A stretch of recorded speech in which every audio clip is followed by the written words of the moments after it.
create something from here. What do you mean by that? इसके दो मतलब हो सकते हैं. एक तो वो जो अभी आपने बोला कि law of attraction, law of manifestation, या फिर हो सकता है कि आप सोचो, अपना दिमाग लगाओ और कुछ नॉलेज एक्वायर करो, कुछ एजुकेशन एक्वायर करो, फिर काम करो. What do you mean by creation from here? Creation from अपने नोशंस को क्वेश्चन करो अगर सच सुनना है तो.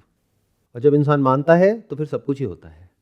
कल को आपके घर के बाहर कोई मान लो किसी के बाल मिल जाते हैं जिसके ऊपर खून लगा हुआ है, या फिर कुछ नींबू मिर्च वो सब पड़ा हुआ है, तो समझ जाना कि क्योंकि आपकी ऐसी थिंकिंग है तो वो अगर काम नहीं भी करता होगा तो आपके ऊपर काम करेगा. This is the beginning of a superstitious mind. मानो तो पूरा मानो, नहीं तो कुछ भी नहीं. और जहां आपने कुछ भी मान लिया तो समझ जाओ वहीं से आपका डाउनफॉल शुरू हो गया. आपकी जो डोर है वो किसी और के हाथ में है. फिलहाल आपको अच्छा लग रहा है क्योंकि आपकी डोर किसके हाथ में है? ये जो उल्टी सीधी किताबें लोगों ने, और वो रेफरेंस क्या देंगे? Anecdotal, not statistical. एनेक्डोटल क्या होता है? ये देखो इसने किताब पढ़ी और इसने इमेजिन किया कि मेरे को बड़ा बंगला मिलेगा, बड़ी गाड़ी मिलेगी, और इसको मिल गई. कितनों ने पढ़ी और कितनों को मिली? इसको साइंस कहोगे या बकवास कहोगे? और ऐसी बकवासों को मानते क्यों हैं? बिकॉज शॉर्टकट है. तो इन सब चीज़ों से बाहर निकल आओ जितनी जल्दी निकल सकते हो. ये सब कुछ नहीं होता है, इसको अच्छे से समझ जाओ. हाँ, तब होता है जब आप अननेसेसरी इसको मान रहे हो, वो भी हो नहीं रहा है, फिर उसको अननेसेसरी अपने ही माइंड में को रिलेट कर रहे हो. जबकि ऐसी लाखों चीज़ें होती हैं जो आपके माइंड में होती हैं बट एक्चुअल में नहीं होती है. और अगर ऐसा करना ही है, अरे तो कुछ बड़ा करो ना, ये छोटा मोटा क्या करना है? यहाँ पर आकर के मिला क्या? पहली बार आए हो और शायद आखिरी बार आए हो. दोबारा तो आने की पॉसिबिलिटी भी बहुत कम है क्योंकि हमारा जो सिस्टम है वो इस तरीके से डिज़ाइन है कि दोबारा से हम नहीं बुलाते सेम लोगों को. लाखों लोग हैं जो अटेंड करना चाहते हैं. तो यहाँ क्या मिला? ना पैसा मिला, ना कुछ फ़ायदा हुआ, कुछ नहीं हुआ. अरे तो मांगना ही है तो कुछ बड़ा ही मांगो ना. यूनिकॉर्न कंपनी खड़ी करो, तब तो कुछ मज़ा आएगा. तो अभी मैंने जो भी कहा उससे क्या क्लैरिटी आई? कुछ क्लियर हुआ माइंड में? क्या हुआ? This universe, reality of God, reality of life, reality of death, reality of yourself. Do you know anything about it? Reality of how to get rich. एक है believe about how to get rich, eventually that is what you want. ये manifestation और ये सारी जो चीज़ें हैं, law of attraction, किसके लिए है? ऐसा कुछ हम सोचेंगे और बहुत गहराई से सोचेंगे तो पैसा आ जाएगा. ऐसे पैसा आता है क्या? ये बिल्कुल ऐसा है कि मैं ऐसे सोचूंगा तो मैं एक सर्जन बन जाऊंगा. अरे नहीं, ऐसा नहीं होता है. वो एक पूरी की पूरी साइंस है. ऐसे ही पैसा कमाना एक पूरी की पूरी साइंस है. ऐसे ही अगर होता अरे तो लॉटरी टिकट को इमेजिन करो, अगर इतना ही कॉन्फिडेंस है तो. सो ऐसा सब आप मानते हो, इसीलिए you become more and more vulnerable. ये मत समझो इससे कोई फायदा हो रहा है, इससे सिर्फ नुकसान हो रहा है.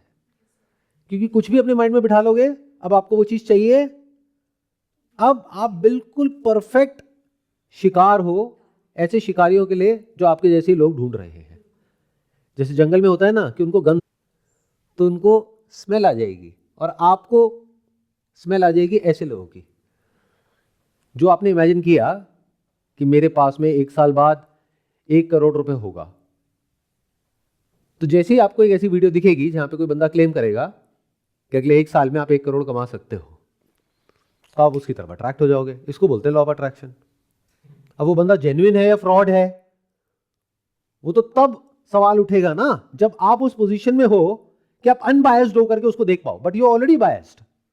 उस डिजायर ने आपका जो माइंड है, आपकी जो सोचने समझने की शक्ति है, उसको खत्म कर दिया है. डिजायर और फियर यही करता है, इंसान की सोचने समझने की शक्तियों को खत्म कर देता है, क्वेश्चनिंग एबिलिटीज को खत्म कर देता है. जहां आपने कुछ भी बिलीव किया, और ये मत समझो ये जो बिलीफ है ये सिर्फ वैसे काम करता है जैसे आप समझते हो कि मैंने कुछ माना. इनफैक्ट वो तो सबसे मुश्किल बिलीफ है. मतलब that takes hell lot of time, hell lot of energy, एक बिलीफ को अंदर एस्टैब्लिश करने के लिए at a subconscious level. But already आपके सबकॉन्शियस में क्या क्या पड़ा हुआ है वो तो कभी हम देखते ही नहीं है. उल्टा जो पड़ा हुआ है उसको क्वेश्चन करने की बजाय और उसमें फीड करने की कोशिश कर रहे हैं, जिसको रीइंफोर्स आपको लाखों बार करना पड़ेगा तब जाकर के मानोगे. और फिर अगर करोड़ों बार कर लोगे तो वो होने लग जाएगा. जैसे कुछ मत करो, घर में बैठ जाओ और बोलो कि मेरे, you will start seeing it, manifest हो गया है. बट कितनी बार बोलने के बाद? 1 लाख बार बोलने के बाद. बट इतना कुछ ऑलरेडी आपके सबकॉन्शियस में पड़ा हुआ है, उससे पीछा छुड़ाना इज स्पिरिचुअलिटी. बट स्पिरिचुअलिटी में भी आकर के हम क्या कर रहे हैं? नए नए बिलीव्स पैदा कर रहे हैं, एज इफ की जो एग्जिस्टिंग है वो हमको कुछ हेल्प कर रहे हैं। वही आपकी लाइफ की सारी प्रॉब्लम्स की जड़ है। जैसे एक बिलीफ है बहुत स्ट्रांगली आप सबके अंदर बैठा हुआ है, डीपली बैठा हुआ है। क्यों? क्योंकि आपकी कंडीशनिंग हो गई है। मैंने कहा ना, चाहे झूठ हो चाहे सच हो, हजारों लाखों बार आपको एक बात बोल दी जाए तो आपके दिमाग में बैठ जाती है। कहां? कॉन्शियस में नहीं, सबकॉन्शियस में। ऐसे ही एडवर्टाइजिंग काम करती है। नहीं तो सोचो, एक ऐड को बार बार क्यों दिखाते हैं?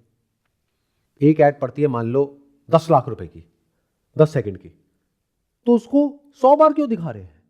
इतना पैसा क्यों लगा रहे हैं? बेवकूफ है क्या वो? जिसने देखना होगा एक बार में भी देख लेगा, जिसने नहीं देखना होगा 100 बार में भी नहीं देखेगा। तो 100 बार क्यों? इसको बोलते हैं रीइंफोर्समेंट। जितना ज्यादा रीइंफोर्स किया जाएगा चारों तरफ से आपके माइंड में किसी भी झूठ को या किसी भी ऐसी बात को जो वो चाहते हैं कि आप मानो, तभी तो वो करोगे, तभी तो एक्शन लोगे। नहीं तो डर जाओगे एक्शन लेने में।